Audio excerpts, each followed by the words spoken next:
गोजोन फुंबिलि एसबी बड' निउज चेनेलखौ अनसायग्रा गासैबो रायजो राजा नोंथांमोननिसिम आंनि गोसो गोरबोनिफ्राय खुलुमनायखौ जासिहरग्रोनाय थाबाय आं सिबि रानी ब्रह्म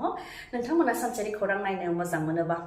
बे चेनेलनि गेजेरजों नोंथांमोना सानफ्रामबो सानसेयारि खौरांखौ मोननो हागोन थुदो बिदिबा दिनैनि सानसेयारि खौरांखौ जागायजेननोसै BTCनि टुरिजम बिफाननि बानजायनायाव दिनैनिफ्राय जागायबाय बावखुंग्रि फोरबो रंजालि बैसागुनि सिगां क'क्राझारनि बावखुंग्रि हाजोआव दिनैनिफ्राय बावखुंग्रि फोरबोआ जागायजेनबाय 12, 13 आरो 14 सानथामनि हाबाफारिजों मेहेरगोनां हाबाफारिजों बावखुंग्रि फोरबोआ खुंजागोन जेराव गुबुन एक्टिभिटिसफोर थागोन जेराव पेराग्लाइडिं जेभलिन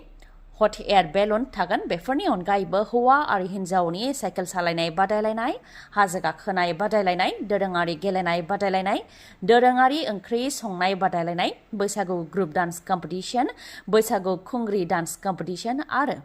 हारिमुआरि हाबाफारिफोरबो थागोन नोंथांमोनहाबो जुदि बेफोर बादिनांनायाव बाहागो लानो गोसो दंब्ला नोंथांमोनहाबो बाहागो लानो हागोन हाजो गाखोनाय आरो साइकेल सालायनायनि थाखाय नोंथांमोनहा 9954991656 बे कन्टेक्ट नाम्बाराव खौरां लानो हागोन दोरोङारि गेलेनाय बादिनांनायनि थाखाय 9435325641 बे कन्टेक्ट नाम्बाराव खौरां लाहरनो हागोन आरो दोरोङारि संनाय खावनाय बादिनांनायाव बाहागो लानो थाखाय नोंथांमोनहा 9101240071 बे कन्टेक्ट नाम्बाराव खौरां लानो हागोन मेट्रिक आनजादनि फिथाइखौ मैया फोसावनानै होबाय गासै 4,22,737 फरायसाफोरा मेट्रिक आनजाद होदोंमोन बेनि मादाव 2,70,471 अदेबानि 63.98 जौखोन्दो फरायसाफोरा उथ्रिसार जानो हादों बेनि मादाव 89,041 फरायसाया फार्स्ट डिभिजन मोननो हादों 1,35,568 फरायसाया सेकेन्ड डिभिजन मोननो हादों आरो 45,862 फरायसाया थार्ड डिभिजन मोननो हादों मोजां रिजाल्ट खालामनानै टप 5 आव जायगा आवग्रिनो हानाय जिल्लाफोरा जाहैबाय सेथियाव दङ शिबसागर जेराव 85.55 जौखोन्दो फरायसाफोरा उथ्रिसार जानो हादों नैथियाव दङ डिब्रुगड़ जेराव 81.10 जौखोन्दो फरायसाफोरा उथ्रिसार जानो हादों थामथियाव दङ धेमाजि जेराव 80.64 जौखोन्दो फरायसाफोरा उथ्रिसार जानो हादों ब्रैथियाव जरहाट जेराव 79.61 जौखोन्दो फरायसाफोरा उथ्रिसार जानो हादों आरो बाथियाव दङ कामरुप मेट्र जेराव 78.79 जौखोन्दो फरायसाफोरा उथ्रिसार जानो हादों थिग बेनिनो उल्थायै बयनिख्रुइबो खमसिन उथ्रिसार जानो हानाय जिल्लाफोरनि मादाव जाहैबाय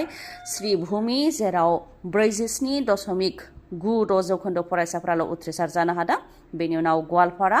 51.31 जौखोन्दो हजायाव 52.61 जौखोन्दो धुबुरियाव 54.89 जौखोन्दो आरो काछाराव 51.58 जौखोन्दो बिटिआरनि मोनब्रै जिल्लाफोरनि मादाव चिरां जिल्लानिया 74.44 जौखोन्दो फरायसाफ्रा उथ्रिसार जानो हादों बाक्सा जिल्लायाव 69.64 जौखोन्दो फरायसाफ्रा उथ्रिसार जानो हादों क'क्राझाराव 61.12 जौखोन्दो आरो उदालगुरि जिल्लायाव 60.1 जौखोन्दो फरायसाफ्रा उथ्रिसार जानो हादों रायजोनि दाब जायगायाव जाब्रबथाय जादों दाब जायगायाव जाब्रबथाय जानायजों गोबां सुबुङा अबथिरायै जिउ खोमानो गोनां जादों थिग बेबायदिनो बाक्सानि सालबारि उलुबारिनि इन्डियान आर्मियाव मावनाय भुपेन बर'आबो जाब्रबथायजों रुंसारि जाबाय बिबोनांजों न' फारसे फैबाय थानाय समावनो दिदोमै थानाय ट्रेक्टरखौ सौख्रांदों जायजों जायगायावनो बिबोनां टपु सोरगियारिया जिउ खोमानो गोनां जादों ओजोंहाय फाइकि जवान भुपेन बर'खौ गोब्राब थासारियाव बरपेटा मेडिकेल कलेजाव थिसननाय जादोंमोन नाथाय बिथाङा दा रुंसारि जाबाय फाइकि जवान भुपेन बर'आ 15 आसाम रेजिमेन्टनि जवानमोन आरो मुम्बाइआव पस्टिंमोन 45 साननि छुट्टियाव न'आव फैदोंमोन बिथाङा बेयावनो बिथाङा जाब्रबथायजों मोगा-मोगि जानानै अबथिरायै जिउ खोमानो गोनां जाबाय थैनाय समाव बिथाङा गावनि अनजालि बिसिजों लोगोसे 7 दाननि उन्दै गथ'साखौ बे बुहुमाव एंगारलांदों बे जाथायनि अनगायैबो चिरांनि बिजनियाव गिख्रंथाव गारिनि जाब्रबथायजों रौनिया हान्जानिफ्राय आजिरा मोननाय मुक्ति मुसाहारि बिथाङाबो अबथिरायै जिउ खोमानो गोनां जादों चिरांनि बर' बाजार सुबाइजार लामानि बादालिफोराव जादों गिख्रंथाव गारिनि जाब्रबथाया दाम्पार गारि आरो वागनार गारिनि गेजेराव मोगा-मोगि सौग्रावलायनायावनो बिजनि बर' बाजार 1 नं बरिपारा गामिनि थागिबि बारग' रौनिया हान्जानि सोद्रोमा मुक्ति मुसाहारि बिथाङा अबथिरायै जिउ खोमानो गोनां जादों पानी खायथियावबो दामफारा उननिफ्राय सौख्रां फैनायनि जाहोनाव सासे सुबुंनि जिउ खहा आरो सासेया गोब्राबै जोखोम। सबिन बर' मुंनि सुबुङा जिउ खोमानो गोनां जादों आरो सासेया जोखोम जानो गोनां जादों। बेबायदिनो रायजोनि दाब दाब जायगायाव जाब्रबथाय जादों। तिताबर आमगुरि घाटआवबो जाब्रबथायजों अनुपम बरानि जिउ खहा आरो सासेया जोखोम। PWD आरो थिकादारा लुनाय कालभारा आबुं जायैनि थाखाय जाब्रबथाय जानो मोन्दों। कालभार लुखांनायनि उनावबो हा होयैनि थाखाय आरो बेरा होथेनायनि मुङाव फिसा फिसाल' सोंनायनि जाहोनावनो फिथाखौ नुस'नैयाव जाब्रबथाय जानानै अनुपम बराया जिउ खोमानो गोनां जादों। जाथायनि उनावनो नखरनिफ्रा खहा सुफुंनो थाखाय PWD आरो थिकादारनिसिम गोख्रोङैबो दाबि दैखांदों। बेनि अनगायैबो तेजपुरावबो गोख्रैथिजों खारबोनाय बलेर' गारिया सासे 4 बोसोर बैसोनि उन्दै गथ'साखौ सौख्रांलांदों, जायजों जिउ खोमानो गोनां जादों 4 बोसोरनि उन्दै गथ'साया। रायजोनि दाब दाब जायगायाव बेबायदिनो जाब्रबथाय जानायखौ नुनो मोननाय जादों। मोनसे आनजादनि फिथाइया जिउखौ थि खालामनो हाया। दिनै फेल जादोंब्ला गाबोन एबा उनाव बयनिख्रुइबो साबसिन हामसिन जाहैनोबो हागौ। बेबायदि गोबां बिदिन्थि दं जाय मेट्रिक आनजाद एबा गुबुन गुबुन आनजादाव नांगौ बायदि मोजां फिथाइ खालामनो हायाखैमोन। बेबायदि सुबुङानो उननि समाव गोबां गोजौ जायगा आवग्रिहैनो हादों। बेफोर मोगथां महर मोनगोन जेब्ला नोंथाङा जिउआव जेननाय लाया, जेब्लाबो मोजां साननाय हनाय लानानै गोजौ फारसे थांनायनि थांखि लानानै आवगायलांबाय थायोब्ला आरो गावनि सायाव फोथायनाय लाखिनानै नांथाबनानै खामानि मावोब्ला बेफोर थारैनो जाफुंसारगोन। नाथाय जोंनि लाइमोनफोरा समाव बेफोरखौ सानस्लाबनो हाया, बुजिस्लाबनो हाया, जायनि जाहोनाव खेबसे फेलें जानायखौनो जिउनि फेलें जानाय होननानै साननानै लायो आरो मावनो नाङै खामानिखौ मावफ्राङो। थिग बेबायदिनो मेट्रिक आनजादाव उथ्रिसार जानो हायैनि थाखाय सासे फरायसुलिया गावनि जिउखौ फोजोबनानै लादों। छयगावआव जादों बे दुखुनांथाव जाथाया। छयगावआव थानाय हायार सेकेन्डारि स्कुलनि फरायसालि मिताली देकाया गावनि जिउखौ फोजोबनानै लादों। मेट्रिक आनजादाव उथ्रिसार जानो हायैनि थाखायनो बिथाङा गावनि जिउखौ फोजोबनानै लादों, जायखौ लानानै नखरजों लोगोसे ओनसोलावनो मोनसे दुखुनांथाव थासारि सोमजिदों। बोथोरनि गिख्रंथाव महर लानायाव 24 घन्टानि गेजेरावनो 52 सुबुङा जिउ खोमानो गोनां जादों। सारअन्थाइ गावनाय, बारहुंखा बारनायजों दंफां लाइफां बायसिननाय, अन्थाइ गोग्लैनाय आरो गोबां रोजा अखा हानायनि जाहोनाव 24 घन्टानि गेजेरावनो 52 सुबुङा थैनायखौ गोबानानै लानो गोनां जादों। बिहार, उत्तर प्रदेश आरो झारखन्ड बेफोर रायजोफोराव 52 सुबुङा जिउ खोमानो गोनां जादों। बेनि मादाव बिहारावनो 25 सुबुङा जिउ खोमानो गोनां जादों, उत्तर प्रदेशआव 22 आरो झारखन्डआव 5। बिहारनि 25 जिउ खोमानांनायनि मादाव नालन्दा जिल्लायावनो बयनिख्रुइबो बांसिन सुबुंफोरा जिउ खोमानो गोनां जादों। 8 सुबुङा जिउ खोमानो गोनां जादों। सारअन्थाइ गावनायजों आरो बारहुंखा बारनायनि जाहोनाव दंफां लाइफां बायसिननायनि जाहोनावनो 8 सुबुङा जिउ खोमानो गोनां जादों। जाथायखौ लानानै बिहारनि गिबि मन्त्रि नितिश कुमार बिथाङाबो गोथौ दुखु मोननाय फोरमायथिनायजों लोगोसे जिउ खोमानांनाय नखरनो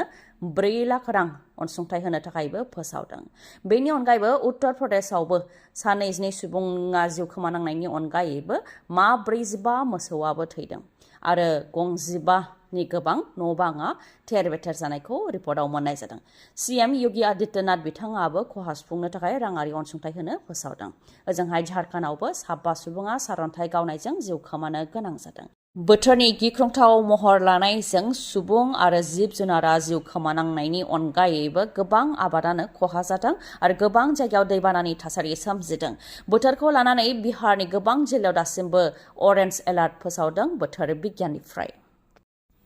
मेट्रिक आनजादाव मोजां फिथाइ खालामनो हायैखौ लानानै इन्सपेक्टर अफ स्कुलफोरनिफ्राय फरायसालिफोराव स' नटिस हरनायजों लोगोसे प्रिन्सिपाल आरो हेडमास्टारफोरनिसिमबो स' नटिस हरदों। मा जाहोननि थाखाय मेट्रिक आनजादनि फिथाइया गाज्रि जादों आरो मेट्रिक आनजादनि सिगां सोलोंथाइखौ जौगाहोनो थाखाय मा थांखि लानायमोन आरो उननि समाव मा थांखिफोर लागोन बेखौ 7 साननि गेजेरावनो फोरमायथि हरनो थाखाय बिथोन, नङाब्ला गोख्रों राहा लानोबो हुमखि इन्सपेक्टर अफ स्कुल्सनिफ्राय। मेट्रिक आनजादाव मोजां फिथाइ खालामनो हायैजों फरायसाफोरनो गुन गोनां सोलोंथाइ होनायनि बेलायाव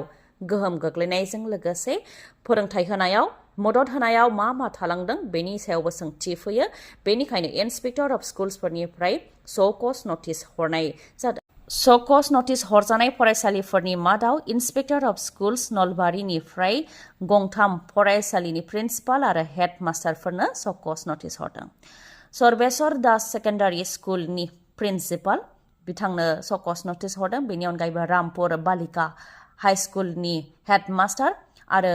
चान्दी मेधी बालिका विद्यालयनि हेडमास्टारनो सकस नटिस हरदों जेराव बेफोर फरायसालिफोराव 0.10% खमल' फरायसाफोरा उथ्रिसार जानो हादों बेनिखायनो मा जाहोननि थाखाय फरायसाफोरा गाज्रि रिजाल्ट खालामदों बेखौ फोरमायथि होनो थाखाय सकस नटिस हरदों नलबारिनि अनगायैबो कामरुप जिल्लानि गुबुन गुबुन फरायसालियावबो मेट्रिक आनजादाव मोजां फिथाइ खालामनो हायैखौ लानानै सकस नटिस हरदों इन्सपेक्टर अफ स्कुलनिफ्राय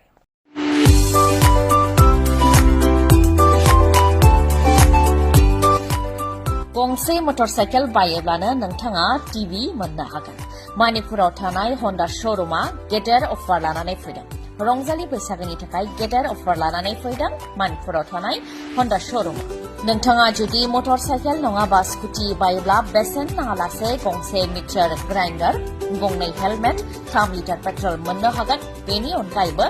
SP 160 मडेलनि मटरसाइकेल बायोब्ला 32 इन्सि गुवारनि टिभिबो मोननो हागोन गोख्रै नोंथाङा बेफोर खाबुफोरखौ लादो मानोना रंजालि बैसागुनि मुङाव फोसावनाय बे गेदेर अफारा गोलाव समनि थाखाय थानाय नङा मोजाङै मिथिबावनो थाखाय 8486635721 नङाब्ला 7002601255 बे जानबुं नाम्बारावबो फोनांजाबनो हागोन गोजोन्थों खौरांखौ जोबजासे नायनायनि थाखाय गोजोन्थों नोंथाङा दासिमबो SB बड' निउज चेनेलखौ साबस्क्राइब खालामनानै लायाखैबा गोख्रैनो साबस्क्राइबखौ खालामनानै लादो आरो बेल आइकनखौबो क्लिक खालामदो जाहाथे खौरां फोसावनाय लोगो लोगोनो नोंथांनाव गिबिसिन आंनि खौराङा सौहैयो गोजोन्थों